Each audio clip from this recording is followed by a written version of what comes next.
Welcome to True Infidelity Tales on Reddit. Today's story is about a man who makes a shocking discovery on his girlfriend's phone, one that changes everything. Let's dive in. I never imagined that a single moment of curiosity could shatter and reshape my entire understanding of desire, loyalty, and identity. It started as a simple, almost habitual act, going through my girlfriend's phone while she was in the shower. It wasn't that I didn't trust her. It was more of a mindless impulse, a boredom-induced peek into the digital life of the person I loved. But what I found would set my mind on a spiral that I was completely unprepared for. I was scrolling through her messages when I saw a familiar name, her ex. My chest tightened, but I hesitated before opening the conversation. It was active, recent. They talked. A lot. My fingers hovered over the screen, my mind split between the fear of what I might find and the thrill of uncovering something forbidden. And then I saw it. A video file, nestled between a string of flirtatious texts. My pulse pounded in my ears as I tapped on it. The screen brightened, and there she was, my girlfriend, on all fours, in a dimly lit bedroom that wasn't ours. For a second I thought she was just posing, teasing the camera. But then another figure appeared, him, tall, muscular, confident. He knelt behind her, his hands firm on her waist. A rush of something, jealousy, anger, burned through me, but I couldn't look away. The moment he slid inside her, she arched her back and let out a moan that I had never heard from her before. It wasn't just pleasure, it was surrender. He was in control, and she wanted it.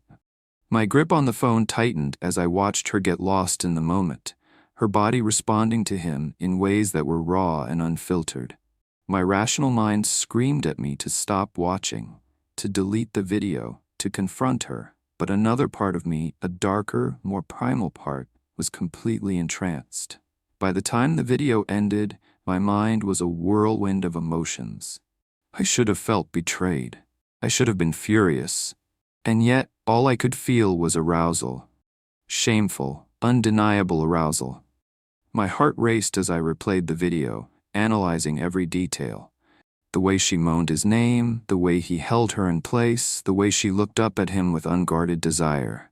And then, the final moment, her on her knees, his release painting her face as she stared up at him, submissive and satisfied. I closed the phone and sat there, my breath heavy. The rational part of me fought to assert itself, to tell me that this was wrong, that I should be disgusted. But I wasn't. Instead, a thought crept into my mind, slow and insidious. What if I watched her like this in real life? The idea should have repulsed me. Instead, it consumed me. Over the next few days, I couldn't stop thinking about it. Every time we had sex, I wondered if she was thinking about him, if she missed the way he took her, if she'd ever look at me with the same hunger. One night, as we lay in bed, I turned to her and asked the question that had been haunting me since I saw the video. "Do you still think about him?" She stiffened beside me, her breath hitching. "Why would you ask that?" I hesitated. "I saw the texts," I admitted, "and the video." Silence. Then she sat up, pulling the blanket around her. "You went through my phone?" "Yeah." My voice was hoarse. "I know I shouldn't have, but I did, and now I can't stop thinking about it, about you, about him." She looked away, her fingers gripping the fabric. "It was just a fantasy. It doesn't mean anything." "Then why do you still talk to him?" She exhaled sharply. "I don't know. Maybe because he knows that side of me, the side I've never really let you see." I swallowed hard. "And if I wanted to see it?" Her eyes snapped to mine, searching. "What are you saying?" "I'm saying, I don't want to pretend it didn't turn me on. I don't want to pretend I didn't watch it again and again. I don't want to pretend I didn't imagine being there, watching." Her lips parted, a flicker of something, curiosity, excitement, crossing her face. "You want that?" "I don't know what I want." I ran a hand through my hair. "But I know I can't stop thinking about it, about you, like that, about seeing you, that way."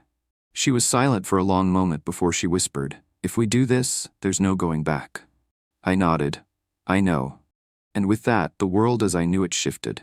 The boundaries of love, desire, and control blurred into something new, something intoxicating. And as we stepped into the unknown together, I realized that sometimes the things we fear the most are the ones that set us free. What would you do in his place? Let us know in the comments. If you enjoyed this story, don't forget to like, subscribe, and hit the notification bell for more true infidelity tales on Reddit. See you in the next one.